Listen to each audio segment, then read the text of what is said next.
Alors bonjour et bienvenue sur le plateau d'LVA TV. On reçoit aujourd'hui Jacques Demers, président de la FQM, Fédération québécoise des municipalités, maire de Sainte-Catherine-de-Hatley, maire d'une petite municipalité donc, exact. Anciennement impliqué dans la relève agricole, je pense. Ancien président de la Fédération de la relève agricole, il y a déjà 25 ans de ça. Première question, qui est Jacques Demers? J'allais vous dire... un nom comme ça, célèbre, d'entraîneur sportif, de sénateur, ça sert ou ça nuit, ça?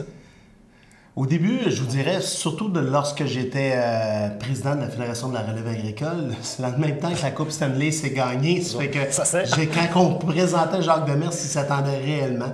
Aujourd'hui, je pense que tranquillement, je fais quand même ma place au travers de tout ça. Quand vous demandez qui suis-je, dans le fond, moi je suis formé, je devais toute ma vie être agriculteur. J'ai étudié pour être agriculteur. J'étais le seul des 4 enfants chez nous qui devait être agriculteur.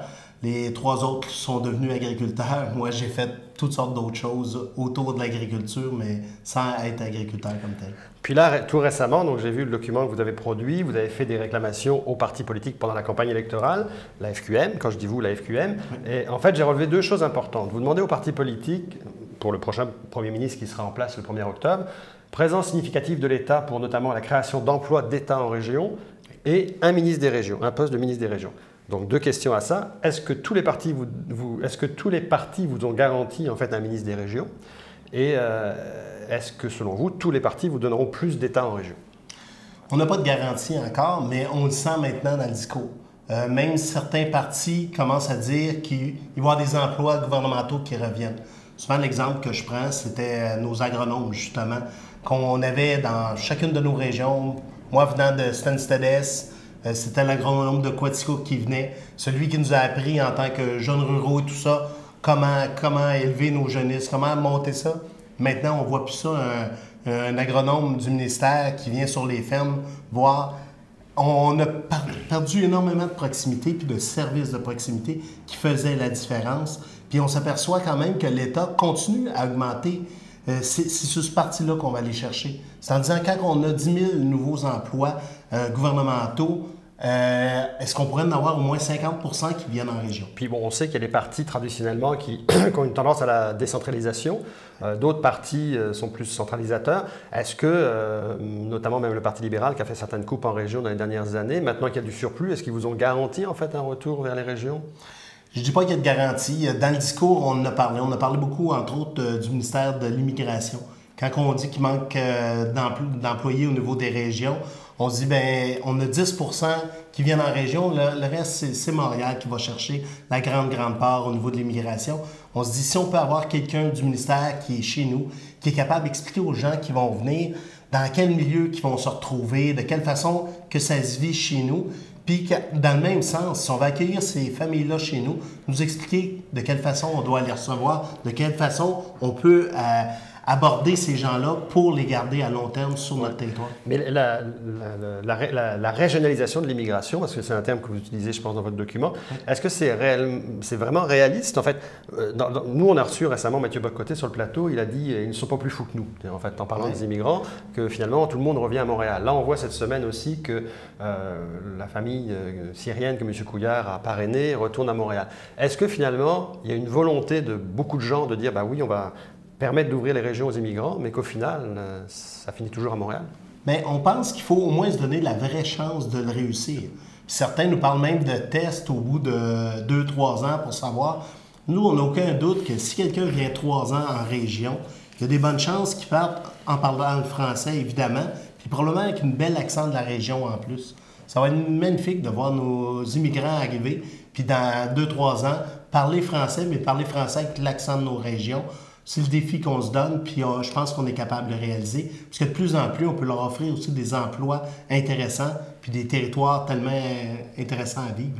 Un des autres défis que vous avez porté dans votre document, c'est l'Internet haute vitesse. Oui. Alors ça nous fait plaisir, parce que c'est-à-dire que les gens vont tous pouvoir regarder LVA TV dans toutes les régions du Québec. Oui. Mais encore là, est-ce qu'il y a des partis, certains vous ont garanti des choses? Est-ce que ça va se faire, on entend, il me semble, à chaque élection, développement Internet haute vitesse, puis on est en 2018 et il n'y a toujours pas Internet haute vitesse. Ça, je dirais que tous les partis nous le garantissent.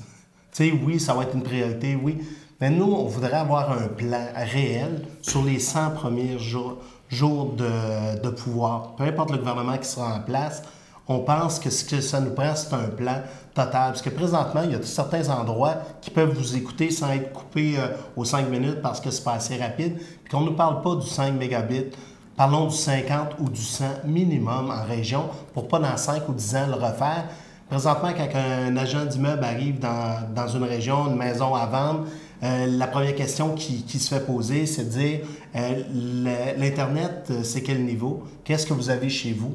On est en train de faire des villages, des communautés où les gens vont vouloir aller, puis d'autres qui manquent d'intérêt.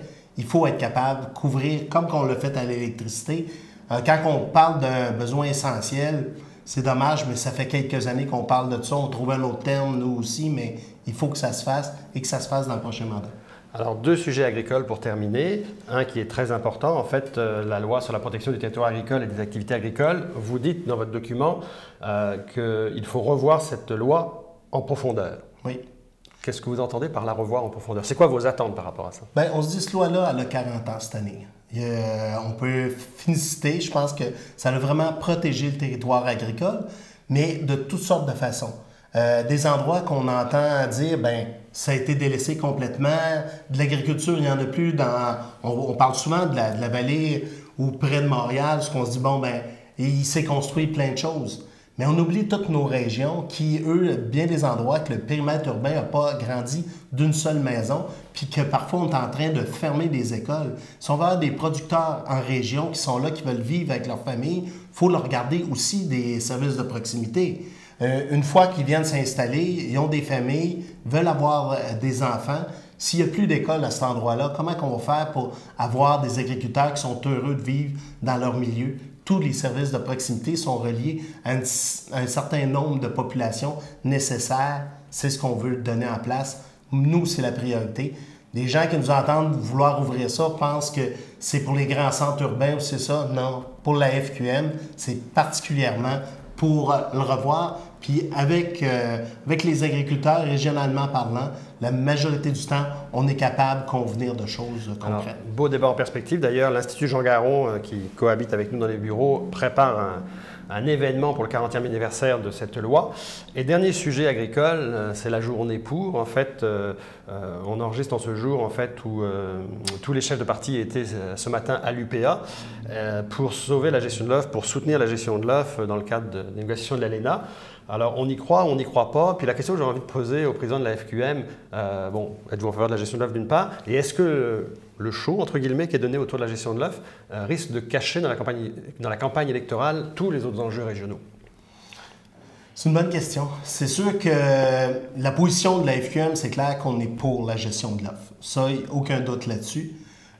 Pour nous, la majorité de nos territoires sont des territoires agricoles. La principale source de revenus économiques, c'est l'agroalimentaire dans nos régions.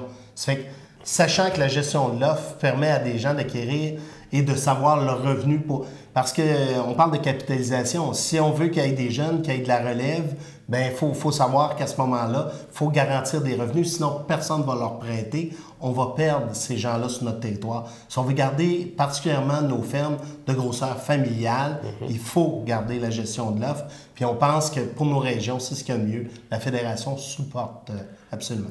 Est-ce que les partis à qui vous avez écrit, en fait, vont avoir le même regard, le même effort sur les autres enjeux que sur la gestion de l'offre, ou c'est vraiment ce qui va concentrer la campagne dans le milieu agricole et régional? Évidemment, on est encore en début de campagne. C'est la grosse nouvelle cette semaine, mais il reste quelques semaines à la campagne. Je pense qu'il y a d'autres sujets qu'il va falloir parler. On va pouvoir parler de santé aussi, on va pouvoir parler d'éducation. Il y a beaucoup de sujets qui vont rentrer et qui sont importants aussi pour nos régions. Merci, M. Lemers. Merci à vous.